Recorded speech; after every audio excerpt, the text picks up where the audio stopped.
Fala pessoal, tudo bem? Boa tarde, começando aqui mais um Bianchi Podcast e eu estou muito feliz de estar aqui novamente e hoje com um convidado para lá de especial que além de um amigo que eu ganhei, um parceiro de negócio do Clube de Negociadores que eu estou sempre falando aqui com vocês.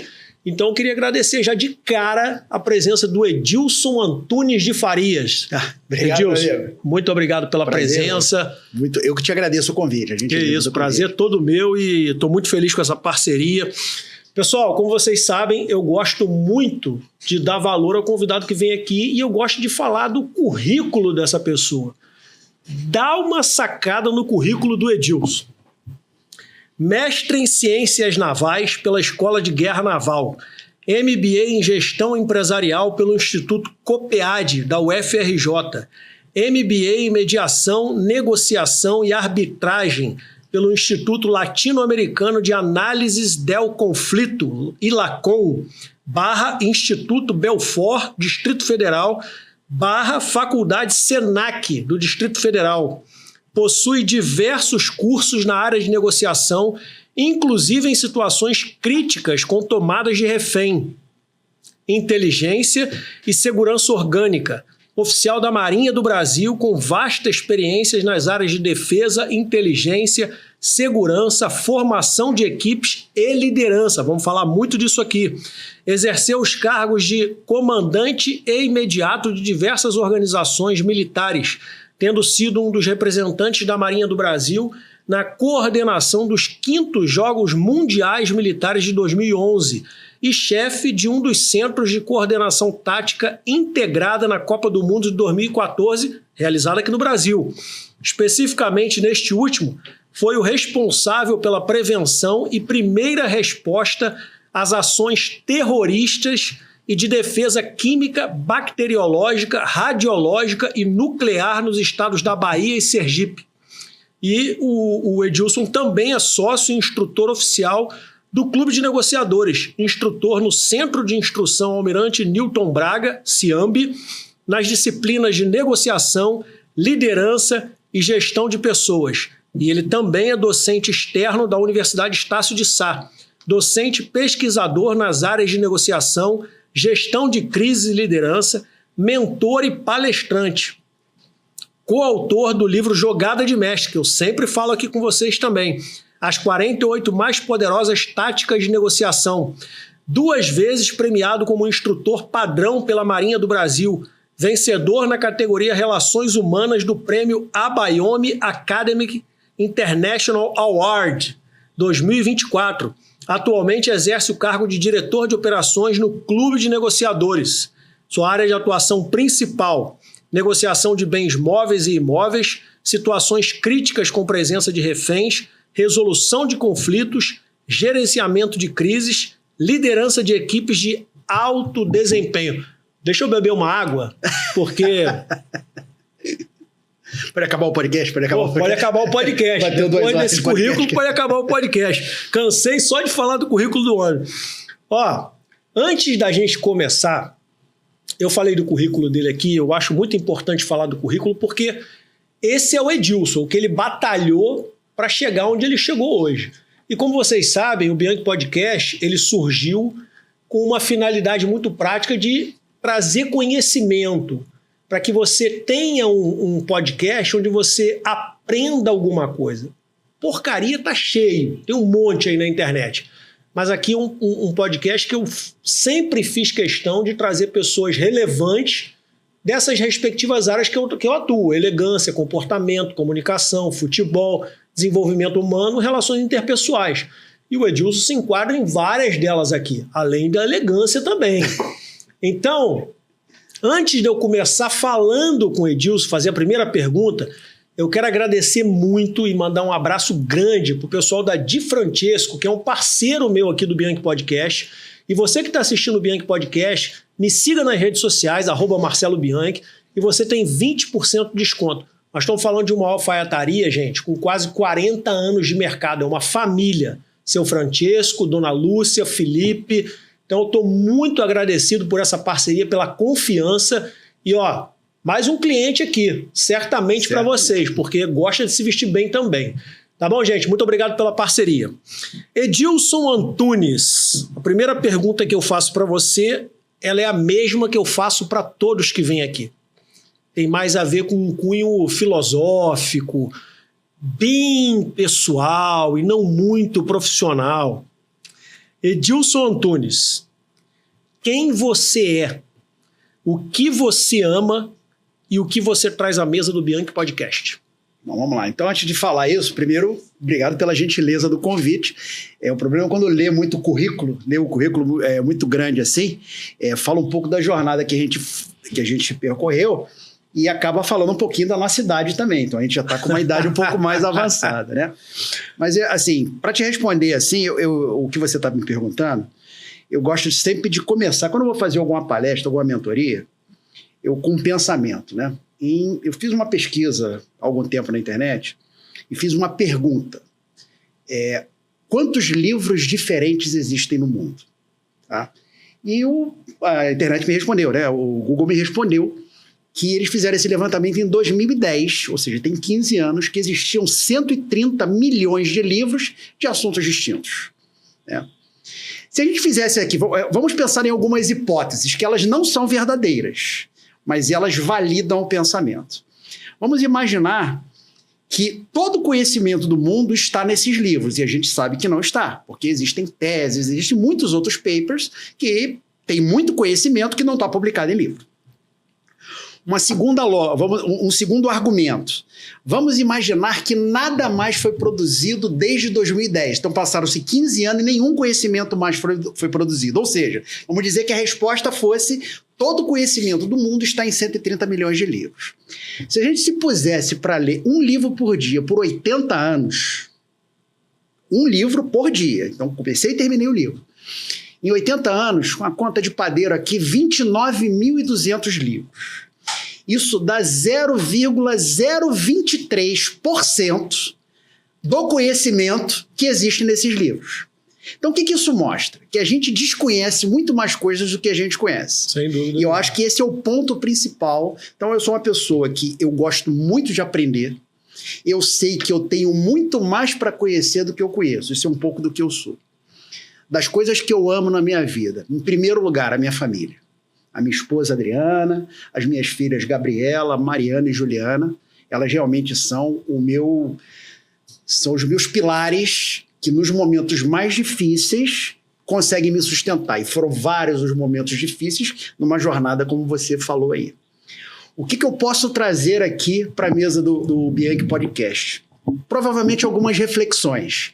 Como eu desconheço muito mais coisas do que eu conheço, eu posso levantar pontos aqui que eu gostaria de conhecer um pouco mais e trazer gotas de algo que, da visão que eu tenho, podem contribuir para a evolução das pessoas. Não sei se eu respondi a sua pergunta. Respondeu perfeitamente. A segunda pergunta que eu quero fazer para você, eu acho que é bem natural e faz parte do fato de você estar aqui hoje. O que é o Clube de Negociadores e desde quando ele existe? E como surgiu? Por que surgiu? De que dor ele surgiu? Boa. O Clube de Negociadores ele tem 4 anos de existência, né? E ele surgiu, tem um fundador, que é o meu sócio Francisco. Nós somos atualmente 4 sócios. Então, o Francisco Guirado, que ele foi o criador do clube, ele é o fundador do clube. E temos mais 3 sócios, eu, a Érica Pascoal, que é uma advogada, mora em Ribeirão Preto, e o Marcelo Bessa, que mora aqui no Rio de Janeiro. O Francisco mora na Espanha.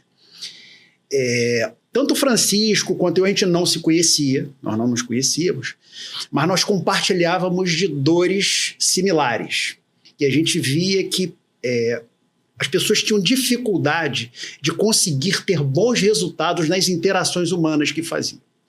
O Francisco é um oficial da aeronáutica, por acaso, da mesma turma que eu, sou oficial da Marinha e da Aeronáutica, entramos no mesmo ano e descobrimos isso depois que começamos a nos relacionar, porque tínhamos amigos em comum. O Francisco, ele foi fazer uma missão na Espanha e depois da missão ele resolveu pedir a reserva dele. Já tinha o tempo dele de reserva, é um coronel da Força Aérea. E ele já trabalhava com a área de negociação, dava curso e tudo mais. Eu falei, eu vou transformar isso aqui para resolver essa dor que algumas pessoas já sentem, que a gente percebe muito comum nas pessoas, que às vezes elas criam problemas onde não existe e isso impede que elas evoluam e que façam bons negócios, que tenham boas interações humanas. Ele partiu a partir de uma tela em branco, ele começou a criar conteúdos. Criou o conteúdo, criou uma plataforma inicial e começou a ministrar cursos, e num desses cursos, eu estava no meio da pandemia, eu estou sempre buscando me qualificar, falei, já tenho alguns cursos, achei esse curso interessante, e aí fiz contato com ele, começamos a nos relacionar, fiz o curso, e ao final do curso ele me convidou para trabalharmos juntos. E um pouco depois ele me convidou para ser sócio do clube. E a partir de então a gente começou a desenvolver o clube. Eu não vou te dizer mais profissionalmente, porque a ideia é que não era profissional, mas a gente mais voltado para ser efetivamente uma empresa. Então o Clube de Negociadores ele tem 4 anos, ele é uma edtech, ou seja, trabalha na área de ensino, mas uma startup da área de ensino. Nós nascemos digitais e a gente tem algumas curiosidades que os sócios foram se conhecer pessoalmente depois de 2 anos de sociedade. Esta é a primeira curiosidade. A segunda curiosidade é que nós nunca estivemos os 4 juntos. Nunca estivemos. Porque nós tínhamos 2 anos presencialmente. De presencialmente, os 4 juntos aqui. Online, sim. Não, sim, então temos reuniões semanais. Quando a gente fez o lançamento desse livro, nós fizemos um lançamento aqui no Rio, primeiro no Sul, nós temos 2 autoras que são do Sul, fizemos aqui no Rio de Janeiro, tem 2 autores, e fizemos também em São Paulo. Quando nós fizemos aqui no Rio, alguns vieram, as do Rio Grande do Sul não puderam vir, mas nenhum dos sócios conseguiu vir aqui no Rio de Janeiro. Nós não conseguimos ir ao Sul, mas nós fomos a São Paulo. Então, em São Paulo, eu conheci a Érica e conheci o Francisco. 2 anos depois. 2 anos depois. O Marcelo eu já conheci, porque como mora aqui no Rio, eu falei, a gente fez a sociedade, eu falei, vamos tomar pelo menos um chopp. Daí sentamos ali na praia para tomar um chopp. Depois nós fizemos um evento, nós fomos um dos patrocinadores do evento em Ribeirão Preto, que a Érica foi extremamente carinhosa e recebeu eu e minha esposa, nós fomos a Ribeirão Preto, e aí fomos eu, o Marcelo e estávamos a Érica. No evento de São Paulo, estávamos em São Francisco, eu e a Érica. Então, os 4 nunca estiveram juntos. Os 4 se conhecem. O Francisco já conhece o Marcelo há longo tempo, da Academia Militar, que ele também é um oficial da Reserva da Aeronáutica. Mas nós nunca estivemos os 4 ao mesmo tempo. E aí eu vejo algumas discussões do pessoal falando sobre trabalhar online, né? Trabalhar no home office e tudo mais, traz o mesmo resultado. O que eu posso te garantir, na minha perspectiva? Nós tínhamos 2 anos de sociedade, o clube é extremamente organizado em termos de documentação. Você teve deve ter tido, você já andou, você é um dos alunos do clube, e você vê a plataforma quando é muito bem organizada, a parte documental também é toda muito bem organizada.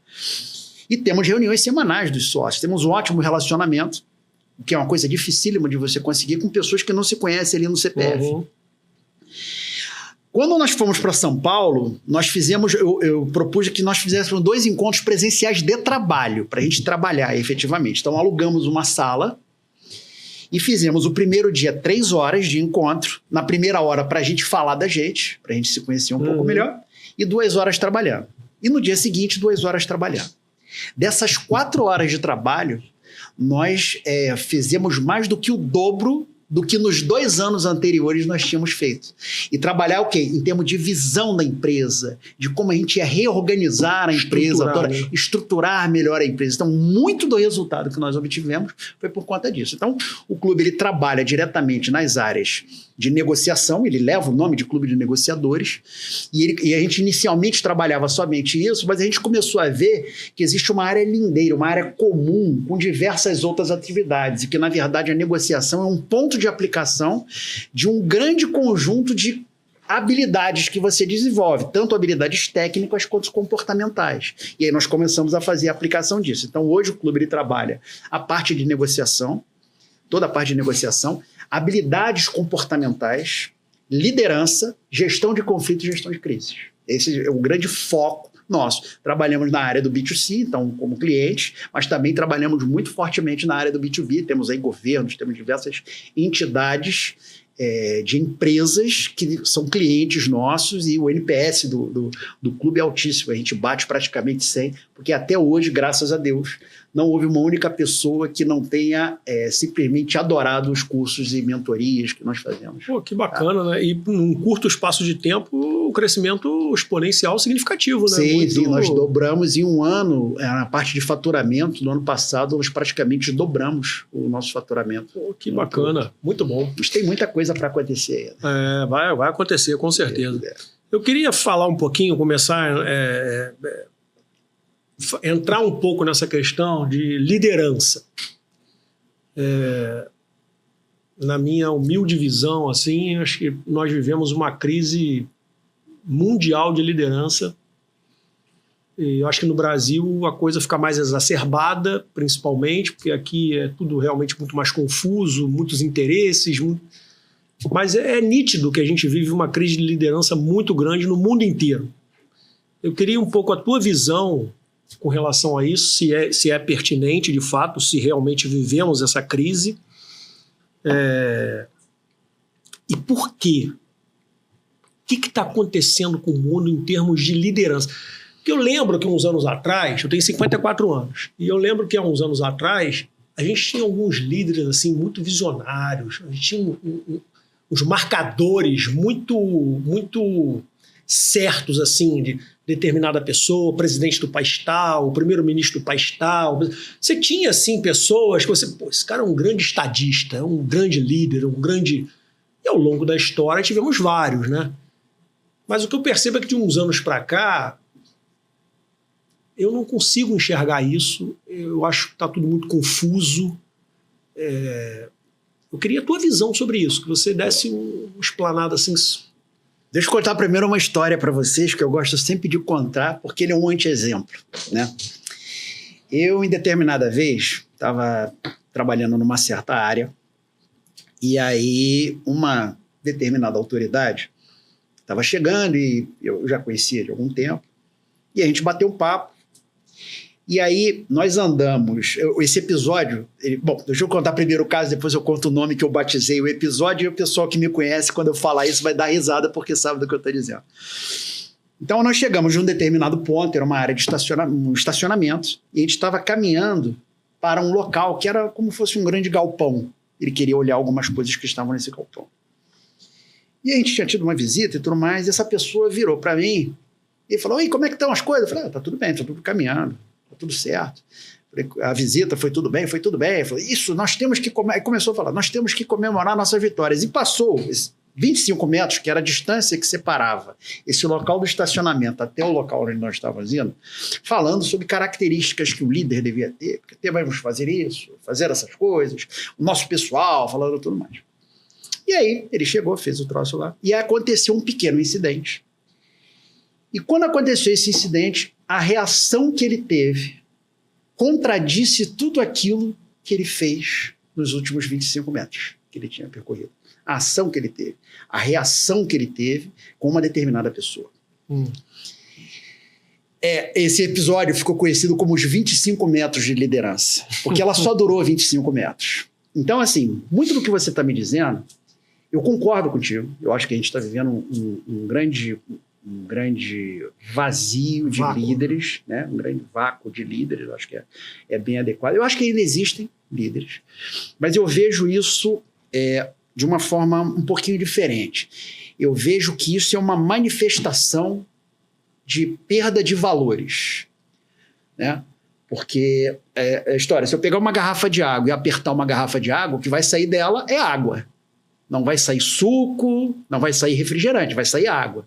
Então as pessoas botam para fora aquilo que elas têm para dentro. A boca fala e o coração está cheio. Exatamente. Então, quando as pessoas não têm valores internalizados, valores de pensar primeiro no seu time, não em si mesmo, em situações de paz, isso é tolerável. Em situação de tranquilidade, isso é tolerável.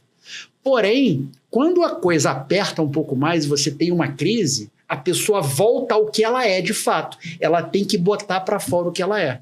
E aí ela acaba agindo para atender às suas próprias necessidades. O que é um grande diferencial. Quando você quer encontrar uma pessoa Assim, você tem poucas oportunidades para identificar um líder. Um dos principais traços são pessoas que se preocupam mais com o seu pessoal do que consigo mesmo. Eles não estão fazendo as ações que eles fazem para se beneficiar. O benefício pode vir para ele, mas é uma consequência de um processo. Nunca é a meta, pessoal. E o problema é que, às vezes, na grande maioria das vezes, as pessoas têm os seus interesses próprios e existem os interesses institucionais. Quando eles estão muito bem alinhados, você consegue atender o interesse próprio atendendo o interesse institucional. Mas se a pessoa não tem valores muito bem edificados dentro de si, nas situações de crise, a escolha dele vai ser o benefício próprio, não vai ser o benefício institucional. E é exatamente isso que a gente tem visto por aí. Essa é a minha opinião. Você me falou disso aí, eu me lembrei de um livro de um autor chamado Brennan Manning. É um impostor que vive em mim. Isso aí. Esse livro é fantástico. Ele vai falar que a maioria dos problemas ocorrem porque já estão dentro da gente. Né? E o problema, e a gente tem uma mania muito grande de falar que o problema é do outro. Sim. O problema é sempre o outro. Sim. Né? Isso aqui é uma coisa, isso que você está falando é uma coisa interessante. Esse livro aqui, eu trouxe alguns livros aqui que são livros que eu estou relendo, né? Eu já li todos eles. Esse livro aqui é muito interessante. É o Responsabilidade Extrema, né? Como os Navy SEALs lideram e vencem, ele é do Jocko Willink. Esse cara é um former SEAL, então, é o oficial SEAL da reserva, né?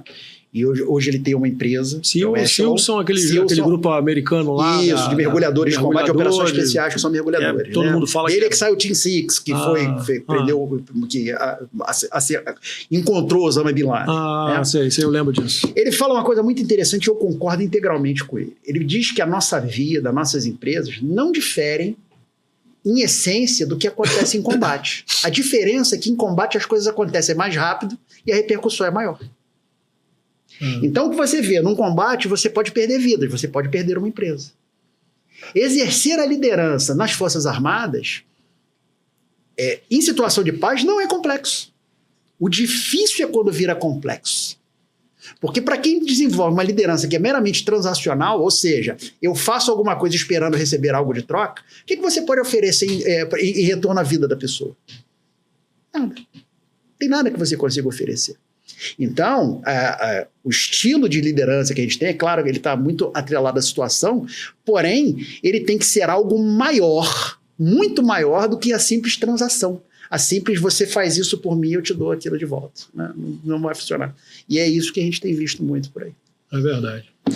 Deixa eu fazer primeiro aqui, o segundo merchan aqui desse podcast, que é justamente sobre o Clube de Negociadores. O pessoal que me acompanha aqui no Bianchi Podcast sabe que eu sempre, toda quinta-feira, os convidados que vêm aqui, eu falo desse livro aqui, Jogada de Mestre, as 48 mais poderosas táticas de negociação, e um dos autores está aqui hoje, Edilson Antunes de Farias. E aí eu sempre falo com você que segue o Bianchi Podcast, você tem 20% de desconto na plataforma deles, de qualquer curso que estiver disponível lá. Então eles têm, olha, comunicação assertiva, inteligência emocional, resolução de problemas, negociação prática, negociação de alta performance, negociação estratégica, táticas de negociação e persuasão e argumentação. E eu vou aproveitar que o Edilson está aqui hoje presencialmente para que ele fale um pouquinho do que eu tenho falado para vocês, que é a parceria que eles têm com a Faculdade Sirius, que é um MBA. Edilson, por favor, aquela câmera ali, ó.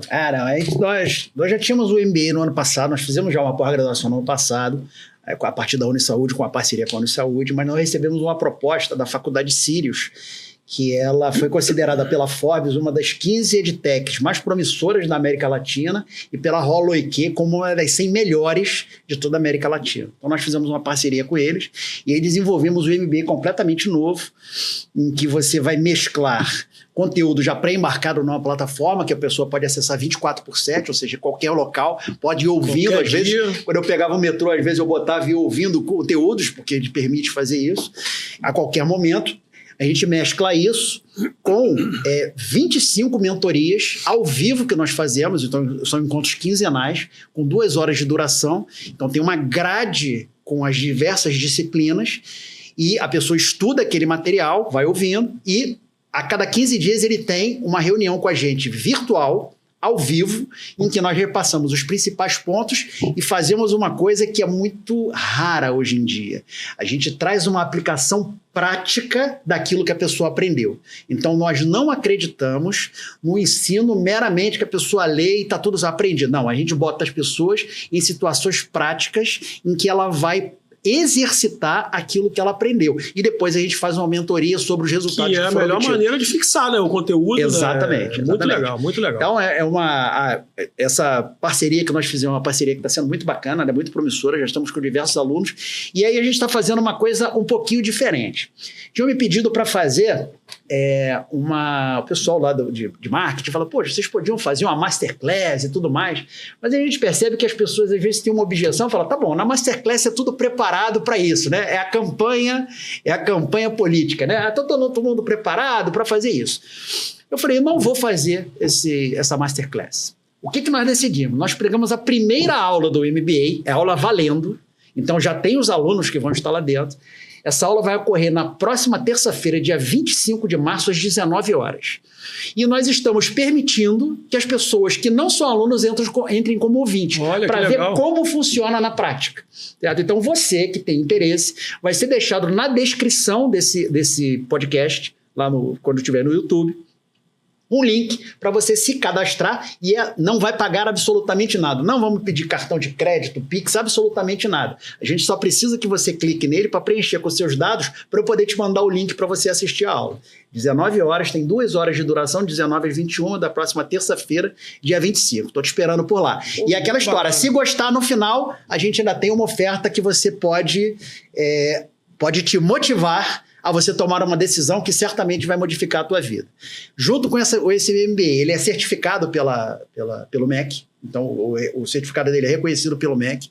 Pessoa, quem fizer, ganha inscrição gratuita para um bootcamp de inovação e empreendedorismo, com certificação pela Universidade do Arizona, do estado do Arizona, 3 anos de acesso à nossa plataforma, inúmeros exercícios, então assim, pode ser descontado no imposto de renda, porque a própria faculdade faz a emissão do certificado. Então, assim, são inúmeras vantagens, mas isso eu te falo se você estiver lá na nossa aula inaugural. Estou te esperando por lá.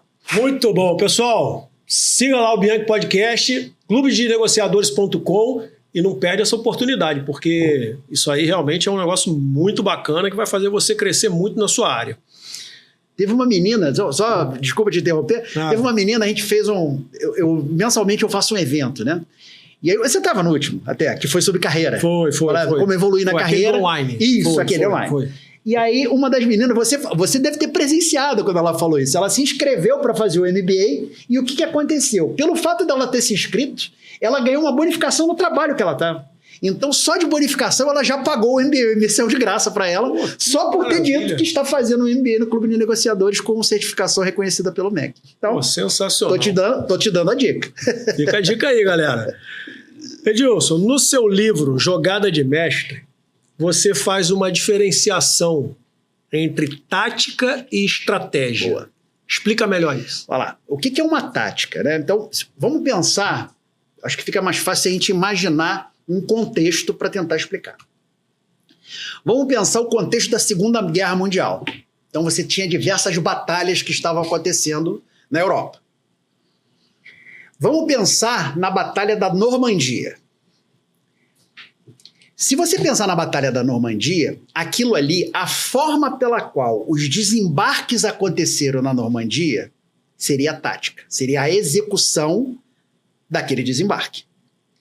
Se você pensar em estratégia, é o sequenciamento das diversas batalhas no tempo e no espaço para fazer com que as forças aliadas chegassem a seu intento.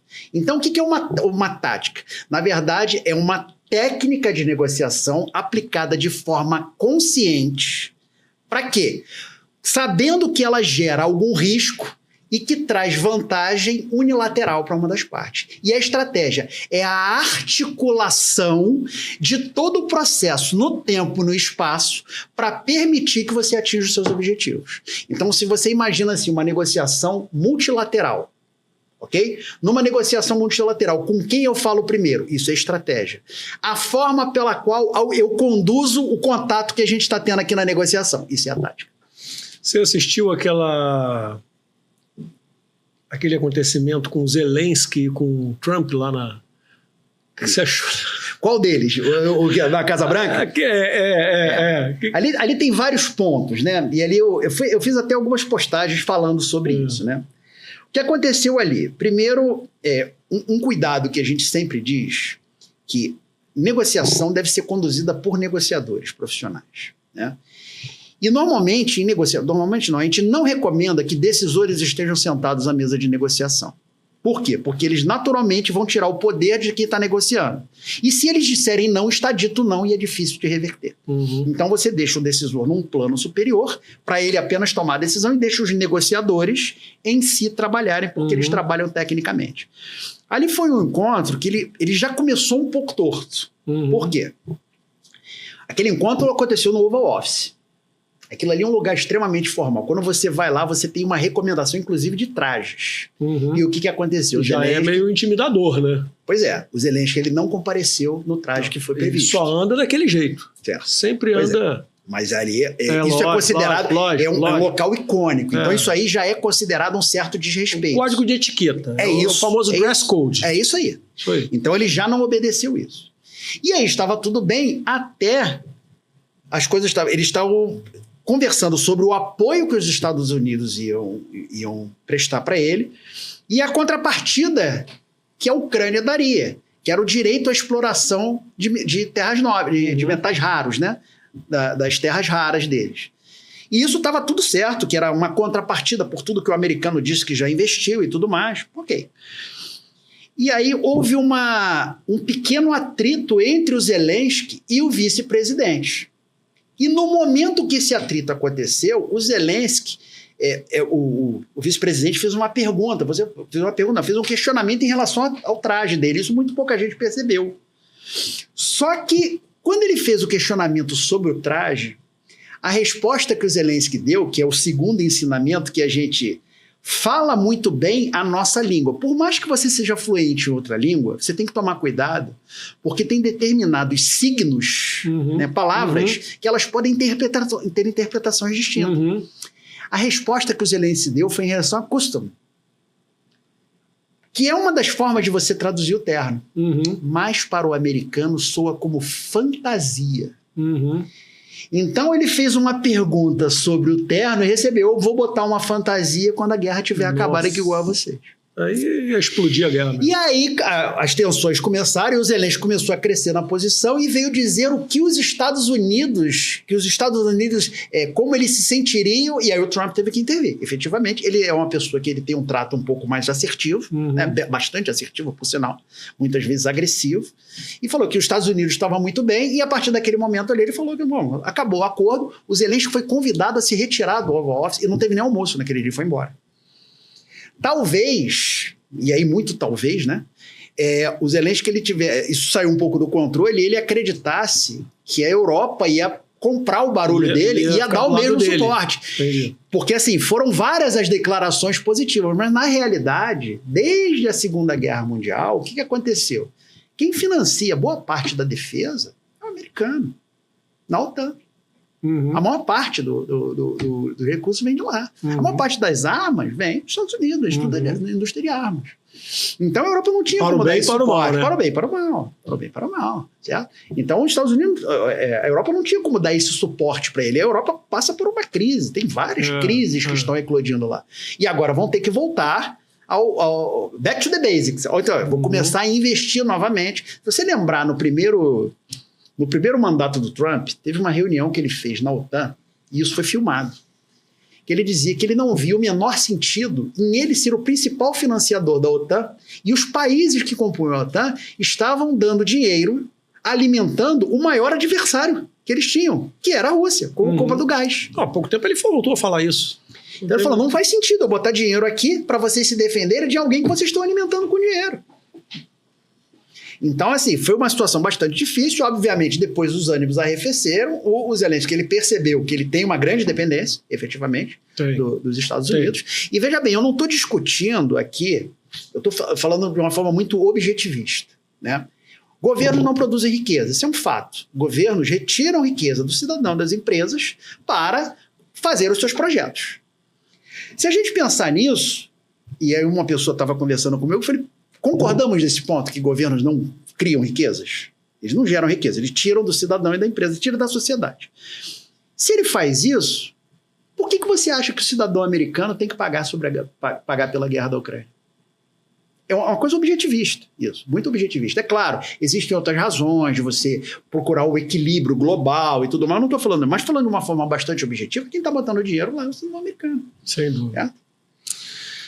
Baseado nisso que você comentou agora, eu quero entrar, a gente falou dessa questão da estratégia, da tática, aí vem uma outra coisa acoplada aí, a reboque, que é essa questão de poder, né? Muitas pessoas falam que a maioria das guerras acontecem por poder, dinheiro e sexo. Eu queria que você falasse um pouquinho mais sobre essa questão de poder e mais especificamente do poder da influência. Sim. Ainda bem que você não pediu para falar sobre sexo, né? Não. Isso aí fica para outro podcast. Vamos lá. Para falar sobre um pouquinho do poder. O que a gente considera poder de influência, né? É a nossa capacidade de fazer com que a nossa vontade prevaleça, falando de uma linha clara. Ou, uma outra forma de enxergar, é eu ter o mínimo grau de dependência de terceiros para atingir meus objetivos. Então a gente teve um caso... Seria você se garantir no outro. É isso. Está se garantindo num terceiro. Não só se garantindo no terceiro, mas, por exemplo, nós tivemos um caso, eu fiz uma mentoria de um determinado setor, que ele tinha vários convênios para atender de saúde os seus funcionários. Ele tinha vários convênios com várias... Ele não tinha como prestar toda a assistência médica, então ele tinha convênio com várias clínicas para prestar esses atendimentos. Então eram vários convênios. E aí alguém tomou a decisão de concentrar tudo isso num único hospital. Porque do ponto de vista de quem está gerindo contratos... O que você acha que é mais fácil? Gerir 10 contratos ou um único contrato? Gerir um único contrato. Então, ele pensou no interesse dele. O que aconteceu? Ele concentrou todas as necessidades dele num único player. Como ele concentrou todas as necessidades desse único player, esse player passou a ter muito poder sobre ele. E aí começou a fazer exigências para atendimento do pessoal dele, como pagamentos antecipados. Então, quando a gente fala de ter uma menor dependência, quando eu concentro as minhas necessidades num único player, eu estou dando mais poder a ele sobre mim. Perceba, se você mora numa região, isso estava acontecendo no Recreio de Bandeirantes, eu tinha vários postos de gasolina, e aí compra esse aqui, começou a ter uma única rede. O que vai acontecer? O próximo passo? Começou a ter um monopólio? O preço vai subir do combustível. Por quê? As necessidades estão concentradas no único preço. Se você quiser abastecer em outro lugar, você vai mais distante. Então, isso é o poder. É fazer... primeiro, você fazer com que a sua vontade valha. Então, o caso do americano lá, ele tem as armas, ele tem os recursos. Né? Então, ele tem poder nessa negociação de fazer isso. Muito poder. O Trump não tem poder nenhum. E vai ser uma negociação. E o Zelensky não tem poder nenhum. E aí, o que vai acontecer? Vai ser muito difícil que a Ucrânia veja de volta aqueles territórios que foram ocupados pela Rússia. Vai ser muito difícil. Eu diria para você que é praticamente impossível. Porque quando sentar para fazer um acordo... Por que houve um recrudescimento das ações? Porque antes de fazer o acordo, todo mundo quer estabelecer a sua melhor posição. Claro. Eu ocupo mais, agora a gente senta para conversar. Vamos ficar como está. Tem cerca de 20% já da Ucrânia, salvo engano, 20% sob controle russo. Então vai ser muito difícil ele tirar isso. Por ter esse poder, o americano chegou e falou, eu quero ter um retorno pelo que está acontecendo, a exploração das terras raras, né? Que é o retorno. E assim, para onde o Zelensky pode correr? Para lugar nenhum. Eu acho que em algum momento ele achou que poderia recorrer à Europa, né? E agora veja, quando a gente toma decisões, existem consequências de primeira e de segunda ordem. Lá atrás... No acordo que foi firmado, está me fugindo o nome do acordo, para que a Ucrânia fosse reconhecida como país, ela abriu mão de ter armas nucleares no seu território. Com quem ela assinou esse acordo? Estados Unidos, alguns deles Estados Unidos, Reino Unido e Rússia. Ele falou, eu abro mão de ter armas nucleares no meu território, porque ele tinha várias, eu abro mão disso, e você me protege. A Rússia foi e invadiu. Nossa. Entendeu? Então, às vezes as pessoas fazem acordos pensando no presente para colher um benefício presente e esquece que no futuro isso pode se voltar contra ele. Perfeito. Muito bom, muito bom. Você também aqui no seu livro, existem alguns modelos de tática que você chama no seu livro de compêndio de táticas. Sim. Qual a mais usada, a mais importante e a que mais gera resultados? Rapaz, isso é uma coisa difícil. Tem muita tática. Ali tem 48. Não, e o grupo, o projeto de negociação, o projeto de táticas de negociação, ele continua ativo. Esse projeto surgiu de um evento que nós estávamos fazendo, e aí alguma coisa saiu sobre tática e falou, poxa, vamos conversar sobre isso? As pessoas interessadas vão para aí. Formamos um grupo, entraram alguns, depois alguns saíram, e ficaram essas 7 pessoas. E o que a gente queria? Simplesmente estudar. Dali fomos estudando, aí não tinha ainda uma metodologia, a gente conversava muito, aí começamos a estruturar melhor. Falei, pô, vamos fazer um paper disso, né? Vamos fazer depois um artigo acadêmico para submeter. E em algum momento, eu não lembro quem, falou, pô, e se a gente, mais à frente, e se a gente escrevesse um livro? Falei, tá bom. Aí modelamos o que a gente queria, então as nossas discussões eram sempre no modelo que está ali, descrição, outros nomes, por que funciona, efeitos desejados, riscos, como neutralizar e exemplos. E aí começamos a fazer essas discussões e tudo mais. Então, o projeto continua ativo, e já estamos chegando aí a, acho que é 75 táticas, e a gente vai lançar outro livro. É isso que eu ia falar, ele já ter 2 aí, né? Vai ter a versão revisada e ampliada. Versão 2.0. Isso, Turbo, 2.0 Turbo. Essa versão, esse livro, ele já está lançado em português e inglês. A próxima versão, a nossa intenção é português, inglês e espanhol, e fomos sondados aí para uma universidade chinesa para passar para mandarim, mas eles estão com umas exigências, enfim, e não é uma coisa certa. Português, inglês e espanhol, com certeza a gente vai fazer. Mas, respondendo o que você me perguntou, não dá para te dizer qual é que gera mais resultado, porque tudo isso é situacional. Perceba, quando uma pessoa entra numa concessionária para comprar um carro, se você fizer uma fotografia de carros iguais, eles foram comprados por preços diferentes, por condições diferentes. Por quê? Mudam as pessoas, mudam as condições de negociação, né? Então, muda o resultado. Então, não dá para te dizer, pô, essa daqui gera mais resultado. Em determinados ambientes, algumas geram mais resultado, outra não. A que é mais comum, eu posso dizer, é o blefe, em que eu simulo alguma coisa. Eu coloco uma informação que não é totalmente verdadeira no processo negocial. Por exemplo, eu chego para comprar um carro e a pessoa, qual o máximo que você está disposto a pagar? Eu não vou revelar o meu valor limite para ele. Quando eu não falar esse valor limite de ser um outro valor, eu estou fazendo um blefe. Tá? Tem as suas vantagens, ele é normal dos processos negociais, o risco para ele é um risco baixo e ele gera algum resultado. Então, assim, a que mais gera resultado, eu não saberia te dizer, porque vai depender muito do contexto. Entendi. Vão existir situações em que fazer uma compressão do tempo gera um ótimo resultado. Por exemplo, vamos dizer que você quer vender o seu carro para mim. Estou falando muito de carro, né? Eu gosto muito de carro, eu acabo levando para isso. Gostamos, né? Então, você quer vender o seu carro para mim. Eu consigo descobrir que você precisa vender esse carro o mais breve possível. Porque na segunda-feira você tem que pagar uma dívida e você depende desse dinheiro. E a coisa muda de figura. O que vai acontecer? Provavelmente eu vou te fazer uma oferta agressiva, você vai fazer uma contra-oferta e eu não vou te responder com rapidez. Porque a sua propensão a fazer uma concessão para mim, à medida que se aproxima do seu limite, é cada vez maior. Então, o que eu estou fazendo? Na verdade, eu estou estendendo o meu tempo e comprimindo o seu. Isso é uma tática de negociação. E aí você vai fazer concessões. Tem uma coisa que aconteceu comigo uma vez muito engraçada. Eu estava fazendo um levantamento sobre pós-graduação e aí me inscrevi e mandei assim, informações. Eles me mandaram um determinado valor. Né? O valor era tipo R$12 mil para fazer a pós-graduação. E aí eu respondi. E eles começaram a me mandar mensagens, ausência de contraproposta. É uma tática também. Mensagem. A última mensagem, eu tenho no meu celular, depois eu posso mostrar. A última mensagem foi 12 parcelas de R$79. Saiu de 12 mil para 12 parcelas de R$79. O que eu fiz? Absolutamente nada, eu só fiz silêncio. Então, a ausência de uma contraproposta gera do outro lado, que precisa ter resultado, uma percepção de que ou ele pode ter achado caro demais, eu vou oferecer coisas cada vez melhores para ele. Toda vez que eu vou fazer uma compra pela internet, eu normalmente preencho todo o cadastro. Dica, hein?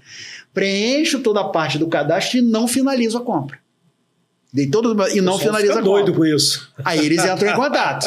Quando entra em contato, a primeira ou a segunda mensagem já é oferecendo um voucher de desconto sobre o valor inicial. Uhum. Na última que eu estava fazendo, terminou com um voucher de 30% de desconto. Interessante. Você também fala, aqui eu falo muito aqui, né, na plataforma de vocês, sobre um curso que tem aqui que eu acho muito interessante, que é de inteligência emocional, né? E de uns anos para cá começou a se falar muito disso, né? Inteligência emocional. Essa inteligência emocional, ela já vem de fábrica ou você pode desenvolver? Boa pergunta. Eu gosto muito do Bernardinho, né? Gosto muito também. Pois é. Bernardinho, uma vez ele falou num podcast dele que todos nós viemos de fábrica com um kit. Esse kit é nosso. Não tem absolutamente nada que você possa fazer. Então, o Bianchi pode jogar, ele tem um pendor para jogar futebol. O outro tem um pendor para isso. Isso não está sob o seu controle. Agora, o que você vai fazer com isso está totalmente sob seu controle. O fato de você vir com esse kit não lhe garante que você vai fazê-lo em alto desempenho. Então, você tem facilidade para aprender. Não tem pessoas que têm facilidade para aprender matemática? Outras não têm facilidade para história? Agora, se você não estudar matemática, você não vai saber história. Então, como eu vejo a parte de inteligência emocional, todos nós viemos com esse kit. Assim, de você dominar, de você gerir as suas emoções. Mas, sem dúvida nenhuma, esse gerenciamento das nossas emoções, ele depende primeiro de você conhecer a si mesmo.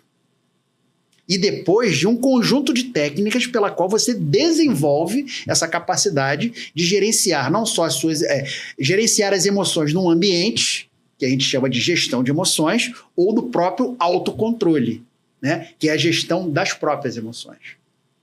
Então, esse curso que você está falando é um curso que a gente trabalha exatamente isso. E todos os nossos cursos, eles começam com uma parte de você se conhecer. É o autoconhecimento, é a raiz de tudo. Eu tenho uma imagem que eu gosto de botar, que qualquer coisa que a gente vai ensinar no clube, qualquer coisa que a gente quer fazer mentoria, a gente sempre começa pelo autoconhecimento. Então, imagina assim, círculos concêntricos, no centro, autoconhecimento, porque você ali vai saber quais são os seus limites, quais são os seus gatilhos, né? Você vai conhecer para você poder desativar esses gatilhos. A partir daí, você começa a trabalhar um conjunto de outras habilidades. Mas que habilidades são essas? Você pode dividir em habilidades técnicas e habilidades comportamentais. É chamada soft skills e hard skills. Isso. Então, o que nós fazemos? A gente, antes de te ensinar a habilidade técnica, a gente procura te desenvolver nas habilidades socioemocionais ou soft skills, nos diversos grupos. Então, tem as habilidades emocionais, sociais, cognitivas, né? Então, e emocionais. Então, o que vai acontecer? A gente desenvolve isso por um programa, fizemos um mapeamento da sua dificuldade, vamos desenvolvendo todas essas habilidades para você ter uma ideia. Quando nós montamos um grupo de trabalho, montamos um grupo de trabalho para estudar quais são as soft skills que influenciam para um bom resultado no negociador. Nós chegamos a 26 nas diversas áreas. Então, a gente desenvolve esse grupo todo e aí passa também pelo que você está falando da inteligência emocional, lá no que diz lá o Goleman. E só depois que a gente desenvolveu isso, eu começo a te passar as habilidades técnicas. Por quê? A gente entende que se eu te dou um monte de ferramentas e não te ensinou a melhor forma de usar, de você controlar as suas emoções para isso, a gente está te dando, na verdade, uma arma. E você vai potencializar resultados que não eram bons. Você vai potencializar problemas que eram causados pela sua falta de habilidade. Perfeito, perfeito. Tem um livro que eu gosto muito, do Wade Goodall, que é um líder, conselheiro, coach, que traça perfis de líderes que perderam a boa reputação. E no seu livro, Por que os Líderes Fracassam, de 2005, ele vai falar sobre isso. E aí, baseado nisso, desse livro, Por que os Líderes Fracassam, essa é a pergunta que eu quero te fazer. Por que os líderes fracassam? Olha só, eu já tive a oportunidade de ver pessoas que exerceram a liderança muito bem em um determinado contexto e depois de uma outra oportunidade tiveram um grande fracasso. Eu já vi isso acontecer com pessoas. O que eu percebo como razão disso? A não adaptação do estilo de liderança ao contexto que estava sendo vivenciado. É diferente. Se eu pego um grupo que tem baixa maturidade, jovens, ou até pessoas novas, mas que têm baixa maturidade, ou seja, eles precisam ser gerenciados de perto, o estilo de liderança que eu vou ter que fazer com eles é uma liderança muito mais próxima, muito mais centralizadora das decisões, porque aquelas pessoas ainda não desenvolveram a capacidade de tomar decisões sozinhas. Mas eu tenho que me preocupar em desenvolvê-los para ele fazer isso. O estilo de liderança que eu faço com essas pessoas é diferente do estilo de liderança que eu vou ter que ter com pós-doutores que trabalham com fissão nuclear. Porque essas pessoas não querem, não devem ser gerenciadas de perto. Se eu não adapto o meu estilo de liderança ao contexto que está sendo vivenciado, eu estou pedindo para um deles dar errado. Então, a experiência que eu tenho foi essa.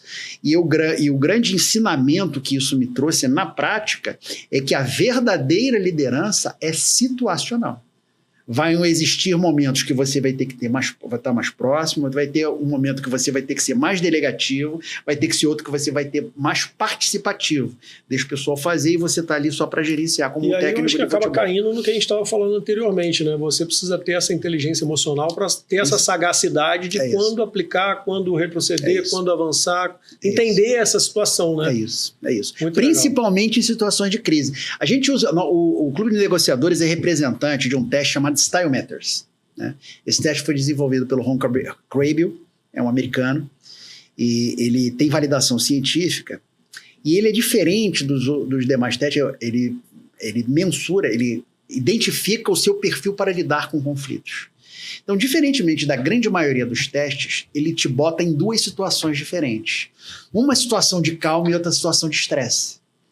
E aí o que a gente percebe? Que existem pessoas que os resultados são completamente diferentes. Então são 5 perfis possíveis, né? Então se você pensar ali no eixo XY, na vertical, se eu pensar o quanto eu sou assertivo, né? O quanto eu estou buscando objetivo, e na horizontal, o quanto eu estou preservando os relacionamentos, ou seja, eu penso nos interesses dos outros.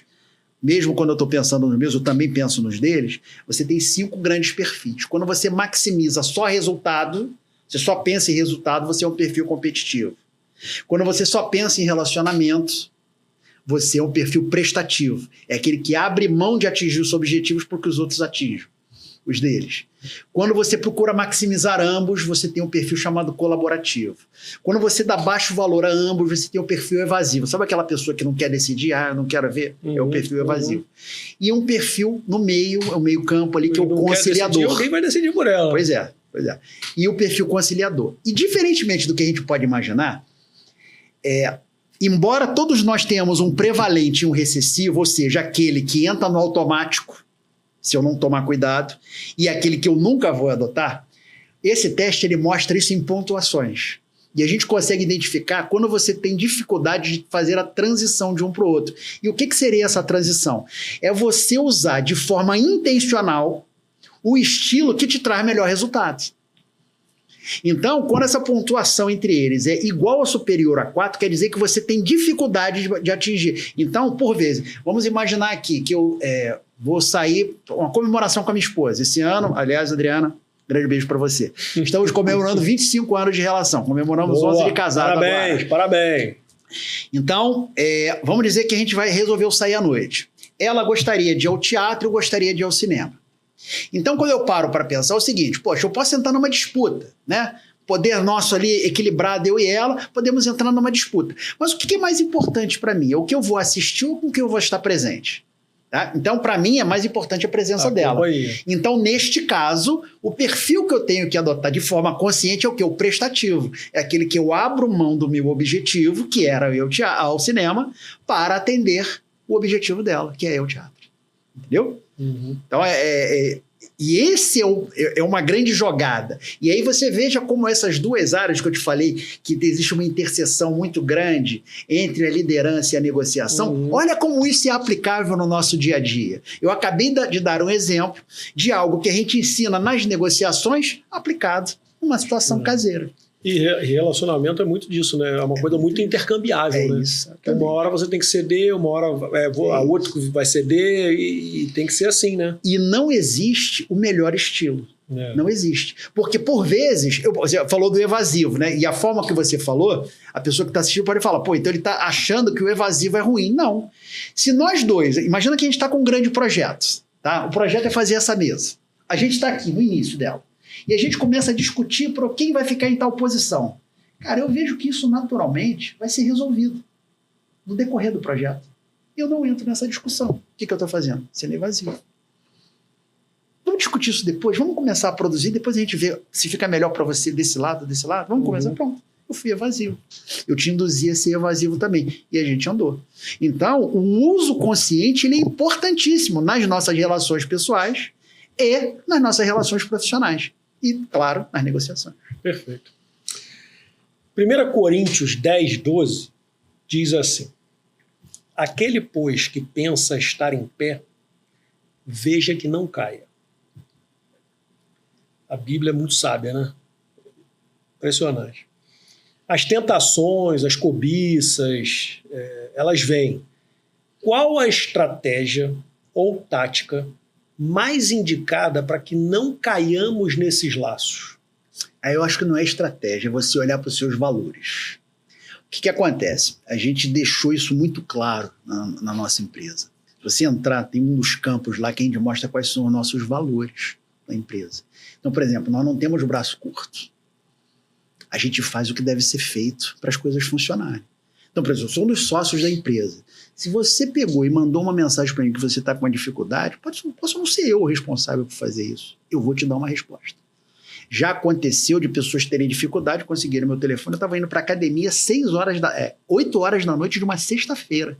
E a pessoa me chamou, estou com dificuldade nisso. Eu parei, sentei, a minha esposa foi para a academia, eu sentei e fiz uma chamada com o cara, eu quero saber qual a dificuldade que você está. Não interessa.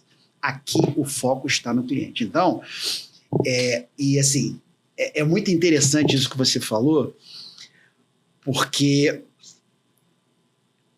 organizar aqui o pensamento para ficar claro. Quando você tem pouco, é muito fácil você não cair em tentação. Né? A história do buraco da agulha, né? Do rico passar no buraco da agulha. E, na verdade, não é riqueza que ele está falando. É quem tem algum tipo de recurso.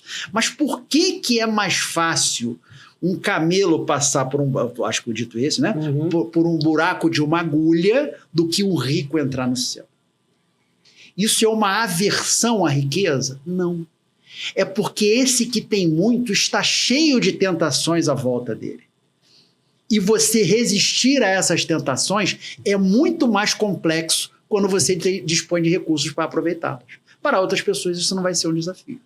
Então, quanto mais você cresce, isso na minha opinião, mais nós devemos olhar para os nossos valores, para aquilo que a gente realmente é o que mantém a gente em pé, por mais que você cresça. Sempre ter aquela mente do aspirante, daquela pessoa que está querendo crescer. Olha sempre para os seus valores.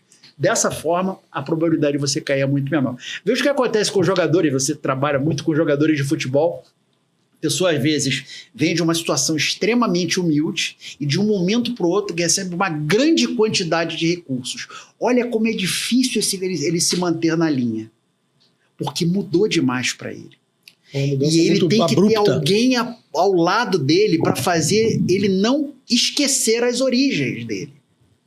Para não fazê-lo, lembra que eu disse para você das ações do presente que refletem depois no futuro? Para ele não cair nessas tentações que vão impactar diretamente a vida dele no futuro. Entendeu? Sem dúvida nenhuma. Edilson, como ser líder? Você nasce líder ou é uma qualidade que pode ser adquirida, desenvolvida? É assim. Ou está dentro daquele kit que você falou lá? Que eu acho que liderança não está muito dentro daquele kit, não. Não tá. Assim, como ser líder? Assim, eu poderia chegar para você e dizer um monte de regras aqui, mas eu estaria sendo falso. Não tem uma forma. O que você precisa é se desenvolver como pessoa. Quando você olha grandes líderes na história, você consegue identificar traços comuns. E eu te disse um traço comum aqui no início do podcast. Se preocupam mais com o próximo do que consigo mesmo. Se preocupam mais com o grupo do que consigo mesmo. Lideranças verdadeiras se preocupam efetivamente com as pessoas. Genuinamente, não é para parecer. Entra o segundo mandamento aí que Jesus nos deixou, né?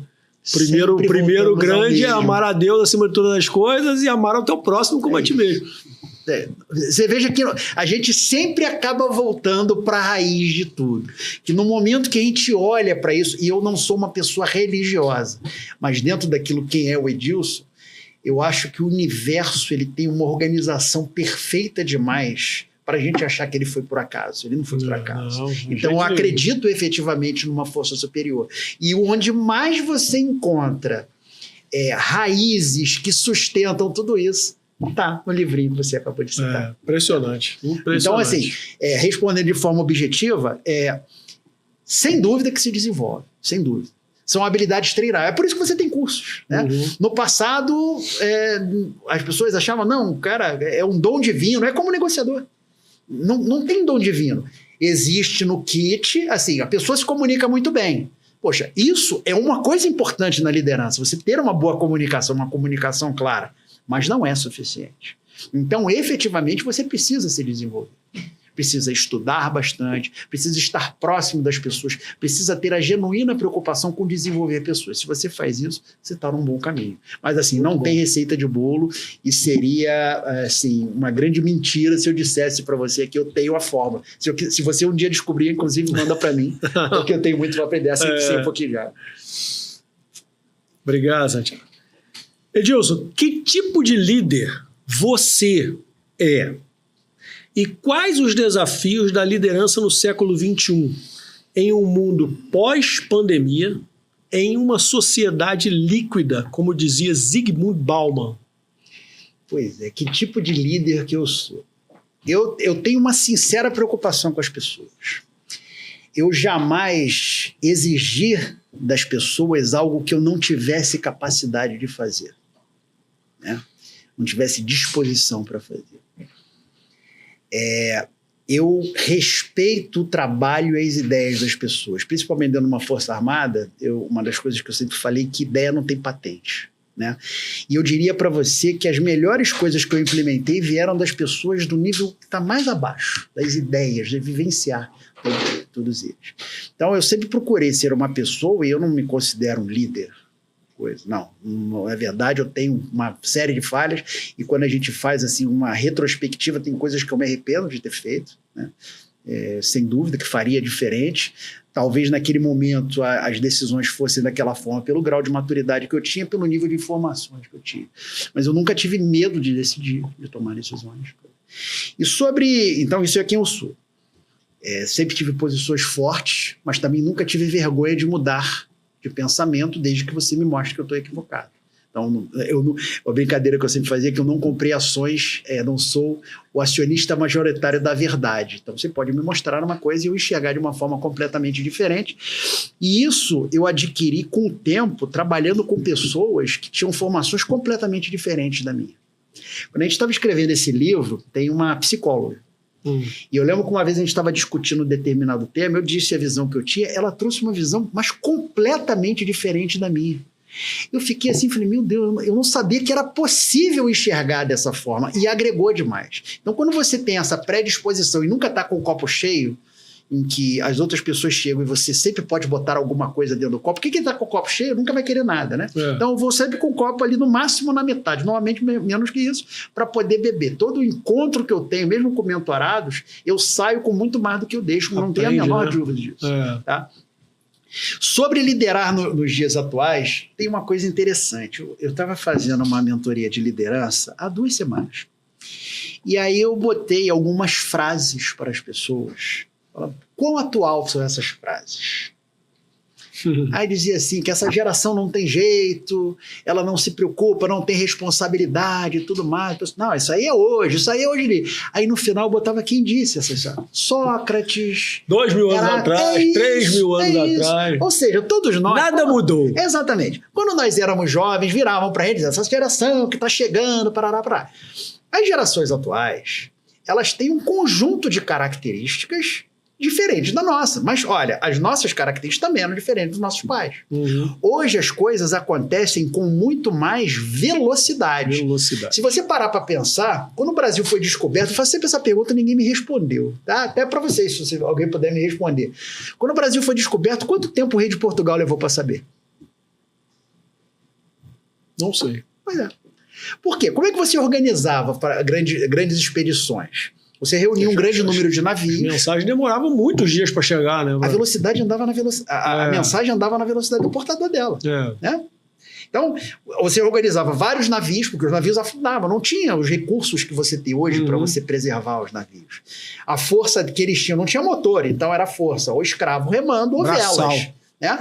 E aí, como você tinha perda de navios, porque eles efetivamente encontravam tempestades, os navios afundavam, para ela ser rentável, o que você tinha que fazer? Você enchia ela de produtos e você vinha fazendo périplos, fazendo comércio, para que ela fosse rentável o suficiente, que mesmo perdendo o navio todo. As pessoas morriam de escorbuto. Você não tinha a água que você levava, era a água salgada, tem lá. Então você levava a água doce que você levava, ela era a capacidade que o navio tinha. Não tinha grupo destilatório para fazer isso. Os alimentos, não tinha geladeira. Então você levava alimentos salgados e tudo mais. As pessoas morriam de escorbuto, falta de vitaminas. Então quando você chegava numa expedição, como foi aqui do Brasil, não dá para chegar e descobrir volta. Não é assim. Então se levou muito tempo, estima-se de 8 meses a 1 ano para se saber. Quando você pega da história da maratona, o que ele foi fazer? O que aquele soldado estava fazendo? Levando uma mensagem. Correu 42,195, entregou a mensagem e morreu. Que não era para queimar a cidade, porque eles tinham saído da cidade. Falou, se não voltarmos, queime a cidade, porque ela vai ser tomada. Então ele voltou para avisar, não queima não. Então, antigamente, o que você via é que a informação andava na velocidade do portador da informação. Hoje a gente está fazendo isso aqui, alguém vai fazer um corte e vai botar um meme que está na China. Tá? Quando for para o ar, impressionante. 1 minuto depois está lá no ar. Então qual é o ponto? Você não tem mais controle sobre a informação e você é bombardeado por informações. Eu lembro quando eu estudava, eu queria fazer uma pesquisa, eu ia numa biblioteca, tinha que fazer amizade com a bibliotecária, né, para conhecer quais os melhores livros, e você tinha que sentar e ler os livros. Hoje você vai no Google, pega uma inteligência artificial, está na palma da mão. Então, o que era dificuldade para obter informação, hoje é dificuldade de identificar que informação é confiável. E é uma geração que já nasceu assim, já nasceu nesse meio. Tem uma história da minha filha muito engraçada. Minha filha é influenciadora digital, né? E ela tem 20 anos de idade, mas quando ela tinha 8 anos, 9 anos de idade, eu estava andando com um telefone que eu tinha acabado de comprar e não estava conseguindo fazer o negócio. Ela, pai, me empresta aqui. E ela fez, eu falei, como é que você fez? Ela falou, não sei, mas fiz. Tá feito. Já veio embutido ali. Exatamente. Então, o grande desafio é como se conectar com essa geração que tem as suas peculiaridades, como nós tínhamos, para conseguir extrair delas o melhor possível. O que eu vejo hoje é que tem poucos líderes que têm a capacidade disso. Por que não desenvolver as suas soft skills? Eles não conseguem compreender quais são as necessidades dessa geração. Então é uma das coisas que eu falo, inclusive, no MBA. As pessoas que começarem a dominar isso vão largar na frente. Porque hoje você já tem, se não me engano, 30% da população mundial já é geração Z. Até 2035, eles vão ser a maior parte no mercado de trabalho. E tem muito pouca gente. Eu vejo empresários dizendo assim, eu não contrato gente da geração Z. Eu falei, meu amigo, você vai ter dificuldade. Porque tem uma geração que está saindo já do mercado. Ela vai sair. Estamos vivendo mais, vamos trabalhar um pouco mais. Mas vai ter uma hora que eles vão ter que estar lá. Então, quantas pessoas estiverem preparadas para lidar com essa geração, quanto antes, melhor elas vão sair na frente.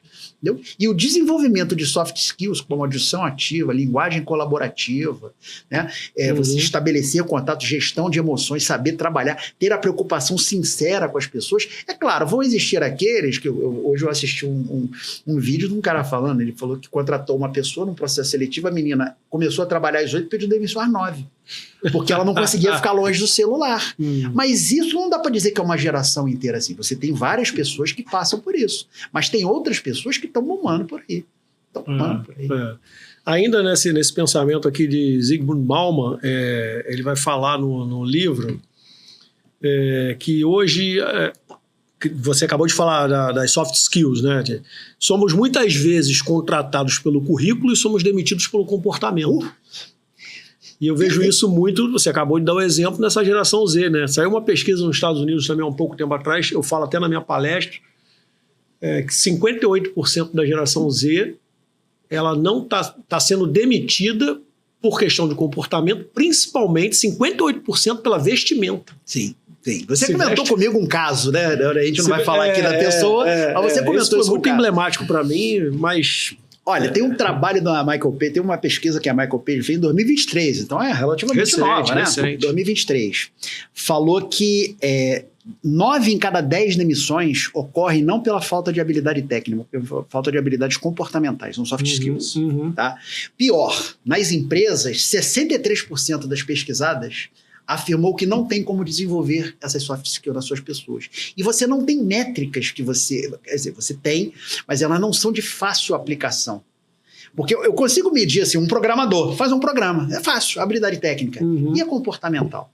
Será que as dinâmicas de grupo, elas conseguem efetivamente captar o que é a pessoa na essência, principalmente sob pressão? É muito mais difícil. É muito mais difícil. Então, assim, esse desenvolvimento, e eu falo, e é interessante quando eu vou fazer mentoria para turma mais jovens, né? Porque às vezes a pessoa tem que fazer um determinado curso para progredir na carreira.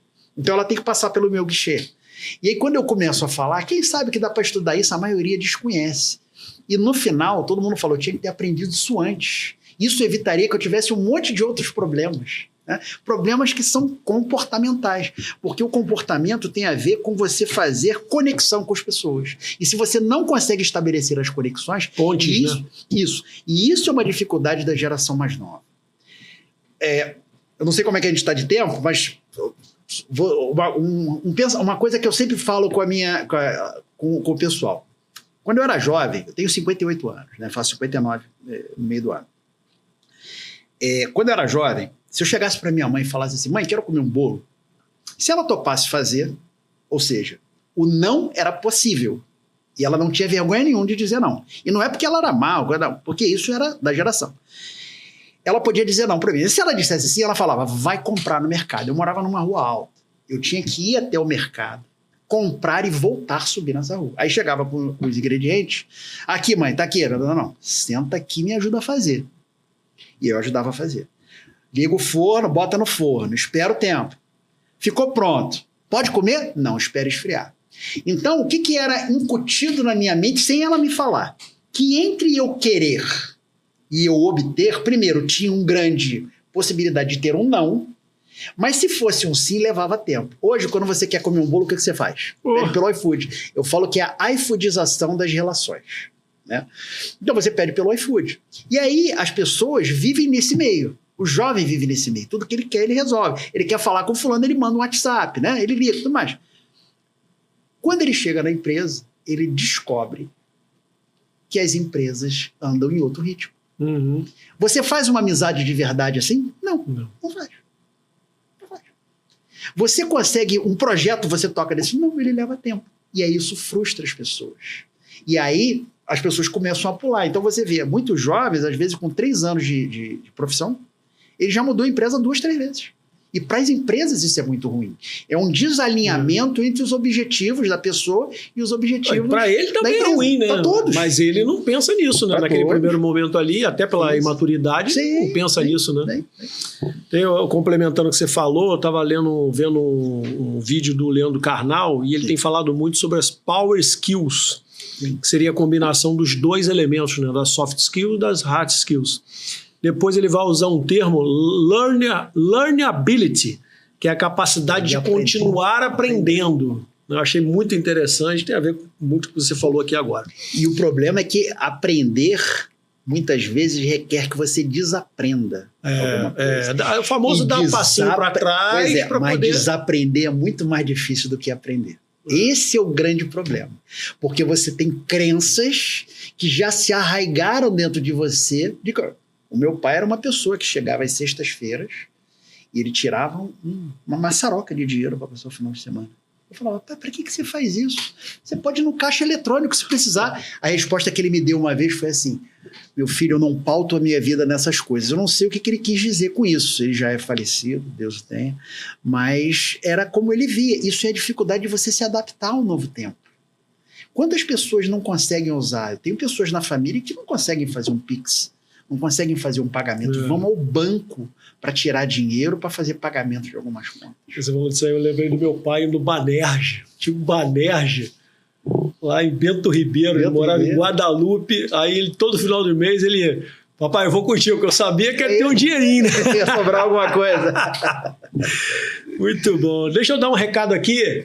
Galera, é o seguinte, ó, vocês sabem, vocês que me acompanham aqui, sabem que eu tenho uma parceria muito legal, ó, com a rede de ótica Visão Máxima. E você que me segue na rede social e está seguindo agora o Bianchi Podcast, é só você entrar em contato com eles e falar assim, ó, eu assisti o Bianchi Podcast, eu estou seguindo o Marcelo Bianchi na rede social, você tem 35% de desconto em qualquer óculos de qualquer marca, óculos de grau, óculos de sol, lentes de contato, se você estiver precisando, quiser colocar uma lente de contato, você tem 35% de desconto. Ótica Visão Máxima, esse é parceiro há mais de 2 anos e meio e ó, recomendo demais, gente. Pessoal da Ótica Visão Máxima, ó, obrigado demais pela parceria, são 2 anos e meio já, pô, feliz demais. Hoje eu vou mandar mensagem para ele. E vem novidade aí, hein? Vem novidade aí que eu tô sabendo, loja nova, Visão Máxima. No capítulo 2 desse mesmo livro do Wade Goodall, fala sobre o direito de posse. Eu mereço isso. Esse capítulo levanta a questão que está em Marcos 10:45, onde diz: pois o próprio Filho do Homem não veio para ser servido, mas para servir e dar a sua vida por ele. E aí você tem um exemplo muito interessante na Bíblia, que eu gosto muito, que é de Davi. Davi foi um grande rei, mas foi um péssimo pai. E o Davi ele tinha tudo.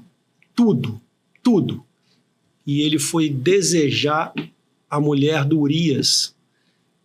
E ele mandou chamar a mulher, se deitou com a mulher, engravidou a mulher, Deus ficou irritado com aquilo, ela perdeu o neném, ele mandou o Urias para frente da batalha, Urias foi morto, uma tragédia. Mas Davi, na Bíblia, é segundo o coração de Deus. Ele se arrependeu muito, chorou amargamente, pediu perdão, foi restabelecida a ponte com o Senhor e tal. E vai muito disso que a gente estava falando aqui com relação a essa coisa da liderança, de pessoas que acham que podem tudo, né? E por ter poder, por ter dinheiro, né? Davi foi esse exemplo, e vários outros na Bíblia, né, tiveram esse exemplo, Salomão, né? Eu queria que você desse uma explanada rápida em relação a isso, com relação especificamente a essa frase, eu mereço isso. Eu acho uma frase extremamente perigosa. Muito. Eu queria que você falasse um pouquinho sobre isso, se você também pensa que é uma frase perigosa, como é que você aplica isso na tua vida? Eu acho que eu posso resumir isso, o que nós fazemos quando estamos em operação, né? Em operação militar. Na hora de você fazer o pessoal ir para o rancho comer, os oficiais são os últimos a comer. Primeiro se serve a toda a tropa. O comandante é o último a pegar o prato dele. Não existe a história do Homer, é o último, sempre o último. Então todo mundo se serve e ele come aquilo que tiver sobrado. E não é assim, o último a comer vai separar a comida dele. Não. É o último a comer. Ele come aquilo que sobra. Então, Isso é como eu vejo o exercício da liderança, né? Eu não mereço nada mais. Primeiro que eu não sou, no máximo eu estou. Certo? A gente não falo isso também. A gente não é, a gente está. Tá? Eu vi uma vez uma declaração de uma pessoa que foi fazer uma apresentação, e ele fala, o que aconteceu aqui hoje, ele dizendo, reforça algo, e eu estou muito confortável porque reforça algo que eu sempre acreditei. Porque eu vim fazer essa mesma apresentação há 2 anos, e eu tinha um alto cargo. Então, fizeram uma reserva no hotel 5 estrelas para mim. Quando eu cheguei no meu voo, o meu voo foi adquirido em primeira classe. Quando eu cheguei no aeroporto, tinha alguém para me receber. Me trouxe até o hotel, fez a hospedagem, me pegou, me levou para uma sala que eu fui servido por todos. Agora eu estou vindo fazer a mesma apresentação, só que eu não estou mais naquele carro. E aí eu tive que comprar a minha passagem na classe econômica, eu fiz a reserva do carro, estou num hotel um pouco mais simples, cheguei e estou aqui, aí levantou, me servindo nesse copinho plástico de café. Mas por que isso me tranquiliza? Porque aquelas honras eram devidas não a mim, mas ao cargo que eu ocupava. Ele começou a apresentação dele falando isso. Então, assim, eu concordo totalmente com você. Eu mereço. Não, obrigado. É muito perigoso. É muito perigoso porque a gente acaba fazendo uma série de concessões que naturalmente nós não faríamos para que isso aconteça. É verdade. Vou ter que dar uma corrida aqui agora, mas acho que dá tempo. Falta pouca coisa aqui. A pergunta é, o que é ética? E aí eu vou complementar aqui um pouquinho. O nosso organismo, ele toma decisões através do cérebro, que é a parte do nosso corpo que controla as escolhas. De acordo com uma pesquisa publicada pelo jornal norte-americano Wall Street Journal, um ser humano toma cerca de 35 mil decisões por dia. O processo de tomada de decisões, ao contrário do que parece, não é um processo completamente racional e lógico. Na realidade, muitos fatores emocionais e cognitivos influenciam o processo decisório. Nosso cérebro pode ser dividido em um lado direito, lado intuitivo e emocional. Intuitivo e emocional, e lado esquerdo, mais lógico e racional.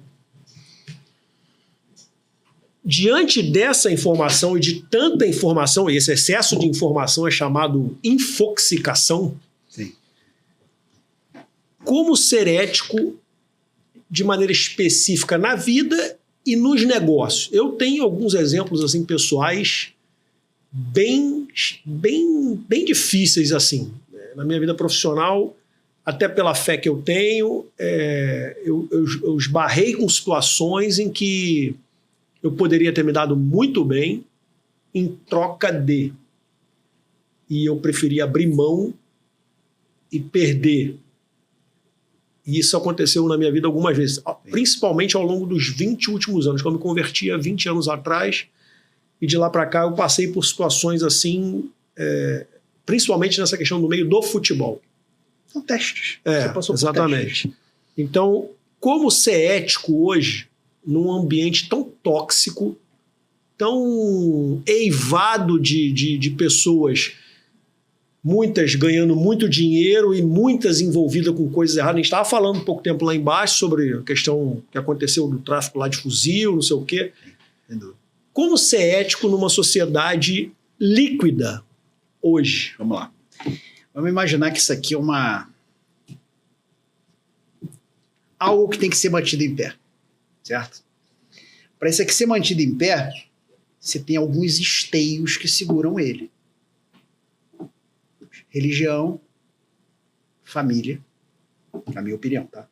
Valores. Ok? Quando você corrompe alguns desses, você começa a balançar. Você começa a desacreditar da existência de um ser superior que organiza tudo. Quando você não olha para a sua família, mas não é a família pela família, né? Tem um filme que é O Resgate do Soldado Ryan. Não sei se você assistiu. Bom demais, nossa. Ele tem uma passagem que ela é muito significativa para mim. Que é quando no final do filme, desculpe se você não assistiu, vou ter que dar esse spoiler. No final do filme, quando o capitão lá, que é o Tom Hanks, né? ele tá baleado, ele vai morrer. E aí o soldado Ryan, que é que ele tava, foi lá para resgatar, chega e quer ajudar ele. Ele falou, faça que vale a pena. Faça com que isso tenha valido a pena. E aí corta para o final, depois do filme, onde ele está em frente ao túmulo desse capitão. E aí chega a esposa e ele fala, diga que eu tive uma vida digna. Porque eu fiz valer a pena o esforço que esse cara fez. Então, todos os momentos na minha vida que eu estive diante de grandes desafios, embora a família, as pessoas terem orgulho de você fazer parte daquela família, embora acreditando na presença constante de alguém que organiza o universo para que tudo aconteça, nesse momento, o que mantém também são os valores.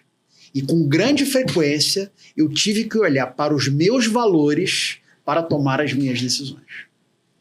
Decisões, às vezes, como você falou, que poderiam me trazer grandes benefícios, mas eu teria uma vergonha gigantesca quando eu tivesse na hora de fazer a minha pouca barba diante do espelho, porque eu não conseguiria me enxergar com tranquilidade. Então, isso para mim sempre fez a diferença. Isso para mim é a ética. E é inegociável, né? E ela é inegociável e ela se faz presente mesmo quando as pessoas não estão olhando. É a completa aderência entre o que você fala. Lembra dos 25 metros de liderança? Não, e aí entra a questão do caráter, né? O caráter, né? Isso. Lembra que a história dos 25 metros? É a extrema aderência entre o que você professa e o que você pratica, mesmo quando não tem ninguém olhando. Não é porque os outros não estão olhando que eu tenho que transigir. Então, ética é tudo aquilo que você faz quando ninguém está olhando. Isso. Perfeito. Edilson, como liderar pessoas que batem de frente com você? Pessoas difíceis. Esse é um grande desafio. Eu acho que todas as pessoas, elas têm razões. Eu não criminalizo ninguém. E certamente, para algumas pessoas, nós, em algum momento, fomos pessoas difíceis, certo? Porque não fizemos aquilo que elas queriam. Eu acho que uma das formas de você fazer isso é você efetivamente usar algumas soft skills. Primeiro, a audição ativa. É você entender o que move aquela pessoa. Quais são as razões que ela tem aquele comportamento. Porque a pessoa ser difícil é um resultado. É o resultado aparente. A história da água que eu apertei que sai água, certo? É o resultado aparente de tudo isso. Quando você se dedica a compreender quais são as razões que levam a pessoa a ter aquele comportamento, você deu o primeiro passo para poder se relacionar com ela. E para isso, você tem que usar a audição ativa. E veja, existe uma diferença clara entre ouvir e escutar. Ouvir é um ato involuntário, que depende do meu equipamento. A audição ativa é o que você está fazendo aqui agora. Você está me entregando voluntariamente a sua atenção. Com isso, você consegue perceber não só o que eu estou falando, mas também o que eu não estou falando e a minha própria expressão corporal. Tem um trabalho do Mehrabian que foi feito, ele teve muitas críticas, porque ele fez dentro de um ambiente de uma universidade com alunos de psicologia, com 30 alunos de psicologia. Mas que ele chegou à conclusão que na comunicação, só 7% é mensagem. Os outros 93% tem tom de voz e comportamento não verbal, expressões não verbais.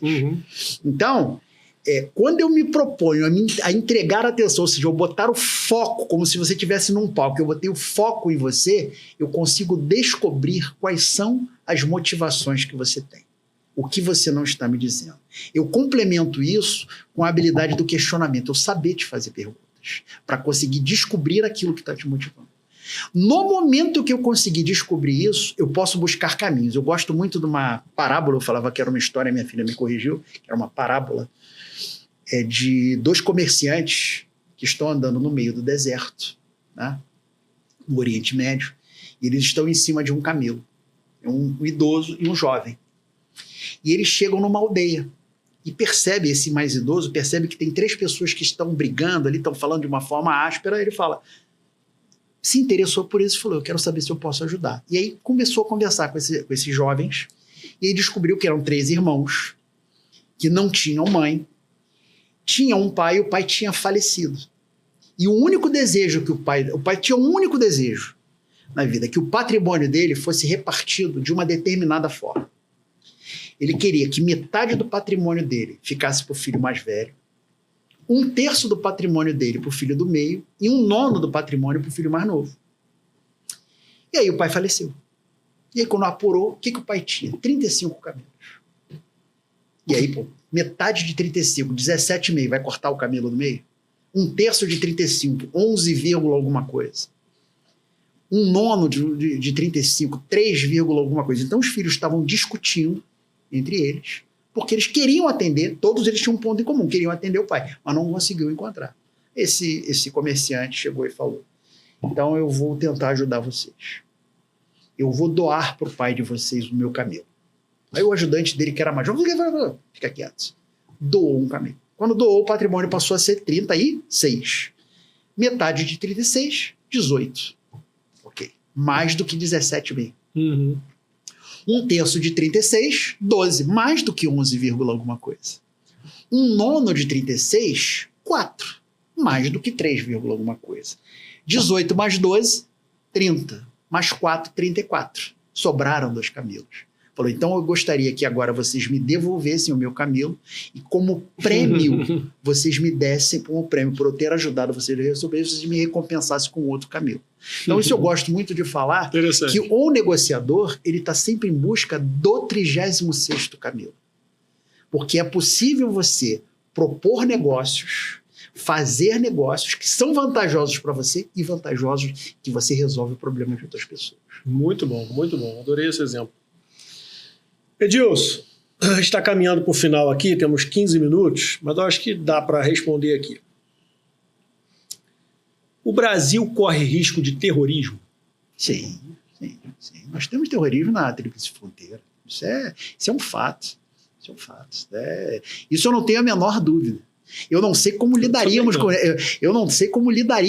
isso. Né? A pessoa faz até umas brincadeiras, fala que vieram os terroristas aqui, mas chegaram no galeão, perderam as malas, né? Aí ele pegou um táxi, e aí o táxi foi assaltado, eles foram levados para a comunidade e descobriram, falou, cara, a gente não precisa fazer nada do Brasil, porque o Brasil já está cuidando de fazer para si mesmo. Mas eu acho realmente que a gente...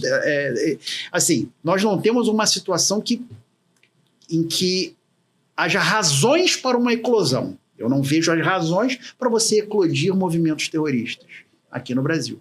Mas eu acho que o nosso sistema, nós temos uma área assim, muito vasta no Brasil. E você pega a Amazônia, por exemplo, né, que é vasta demais.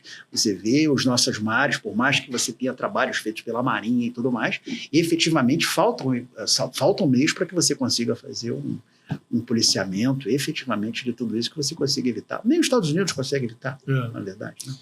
Eu vou fazer essas 2 últimas perguntas aqui juntas, mas vai ser de boa. Porque uma eu queria que você falasse sobre os 2 prêmios que você recebeu. E a outra é como se negocia uma situação com reféns. Pois é. Vamos lá. Então, bom, esses prêmios que eu recebi são 2, né? Na verdade, foi o Abayomi Award Academy, que em 2024 foi uma concorrência, houve uma indicação de pessoas para concorrer a esse prêmio, né? Então tinham pessoas do Brasil e do exterior, e por votação aberta. Né? E as pessoas foram fazendo votações em diversas categorias. Eu estava concorrendo na categoria de Relações Humanas e eu fui o mais votado. Eu não lembro exatamente quantos votos foram, mas foi bastante expressivo, das pessoas que conheciam o trabalho, né, que efetivamente conheciam o trabalho. Eu sou muito grato a esse prêmio. E os outros 2 prêmios que eu recebi pela Marinha. Anualmente a Marinha faz uma avaliação de todos os seus instrutores, e aí ele pega alguns instrutores e considera como instrutores padrão. Eu tive a oportunidade de ganhá-lo 2 vezes. Né? Muito legal. E objetivamente, falando sobre situações de reféns. Situação de reféns é um tipo de negociação um pouco diferente, né? É bastante diferente, porque você envolve vidas humanas. Né? Então você tem equipes que são preparadas para fazer uma tomada por assalto, para resolver o problema de forma tática, ou seja, emprego de força militar, mas você também tem o papel do negociador. Porque você para pensar que muitas vezes a situação que pode acontecer com o refém. O plano era: entra no banco, rouba o banco, sai do banco com o dinheiro. No meio de tudo isso, dispara o alarme, chega a polícia, fecha, a pessoa está lá dentro, os meliantes estão lá dentro e tomam pessoas como refém. La Casa de Papel. É isso. E aí o que acontece? A pessoa está com alto nível de adrenalina no corpo, então as respostas são respostas diferentes. Né? Às vezes está sob efeito de drogas. Então o papel de um negociador, primeiro é o quê? Estabilizar e diminuir a tensão. Ele estabiliza isso para que não existam reações exacerbadas do outro lado e para que você tenha tempo de mobilizar também, caso seja necessário, uma equipe tática. Então, em muitos casos, você consegue, por meio da negociação, resolver o problema, que baixa o nível de tensão, você começa a trazer a razoabilidade, você corta o máximo possível de itens que aquele pessoal tem. Então, tem acesso à luz, água, você corta tudo isso, e a partir daí esses são ativos que você passa a ter num processo negocial. Tá? E você muitas vezes consegue resolver. Outras vezes você tem que fazer esse tipo de ação utilizando o pessoal tático, efetivamente. Né? Um grupo preparado para esse tipo de atividade, que tem equipamentos especiais, justamente e adestramento específico para ter uma taxa de sucesso maior.